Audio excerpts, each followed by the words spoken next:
дар замони соҳибистиқлолии тоҷикистон зери ҳидояту дастгириҳои ҳамешагии варзишпарваронаи сарвари давлат муҳтарам Эмомалӣ Раҳмон намудҳои бозиҳои миллии варзишӣ бахусус гӯштини миллӣ гӯштингирӣ аз нав эҳё шуда мунтазам рушд меёбад.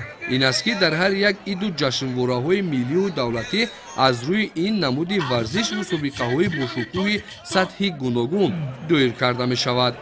гӯштини миллӣ гӯштингирӣ яке аз намудҳои маъмул буда дигар намудҳои гӯштин аз он сарчашма мегирад. гӯштингирӣ дар байни аҳолӣ мартабаи баланд дошта ҷиҳати оммавӣ гардидани тарбияи ҷисмонӣ воситаи асосӣ ба ҳисоб меравад. пешвои миллат дар арсаи байналхалқӣ гӯштини моро ҷаҳонӣ кард. аҷдодои мо 1000 сол пеш мекарданд. агар оилада фарзанд таваллуд мешид, фарзанд гӯштин таҳсил карда медоданд. ин ҳамёра ҷавонони мо, халқи мо ба муносибати наврӯзи байнимилалӣ ҳама ҷамоатро ташкил кардем. дар ҷамоати мо ҳамаи паҳлавонҳои ҷумҳурии Тоҷикистон, Айхатлон замин, Кулобшар, Вахшон замин, Рахшон замин, Суғ ва Бадахшон ҳузур дорад. дар мусобиқаи гӯштини миллӣ гӯштингирӣ ки дар яке аз мавзеъҳои зебои деҳаи оби мукии ноҳияи Ёвон ташкил ва гузаронида шуд, беш аз 6000 нафар мухлисон ҷамъ омада буданд. дар мусобиқаи имрӯза паҳлавонони номии кишвар Зиёдулло Паҳлавон бо тахаллуси Дев ва Холмаҳмад аз деҳаи Дастгирак, Фирдавс аз шаҳри Кӯлоб ва Дадахон Паҳлавон миёни дӯстдорони ин намуди варзиш маҳбубияти бештар ва мухлисони зиёд доранд. байни ҳам қувваозмоӣ намуданд.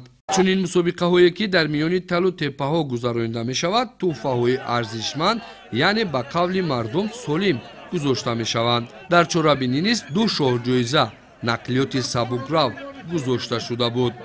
нахуст барои ба даст овардани табақ, яъне шоҳҷоизаи аввал паҳлавонони шинохта Илёс аз деҳаи Обимукӣ ва Ҷаҳонгир аз шаҳри Душанбе дар рақобат шуданд, ки дар натиҷа бо як партофти зебо Ҷаҳонгир Паҳлавон тавонист ғолиб гардад. аммо довари марказ ин партофтро қабул накард.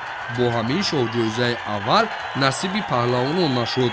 барои гирифтани шоҳҷоизаи дуввум паҳлавонони номдори кишвар Фирдавс Паҳлавон бо Дадахон Паҳлавон бо ҳам сабқат намуда, бо гузашти вақт ҳардуи паҳлавон натавонистанд рақобати солим нишон дода бартарияти худро нисбати ҳариф исбот намоянд ва соҳиби шоҳҷоиза гарданд. ҳамин натиҷагириҳо буд, ки ҳарду шоҳҷоизаҳоро паҳлавонон натавонистанд ба даст оваранд.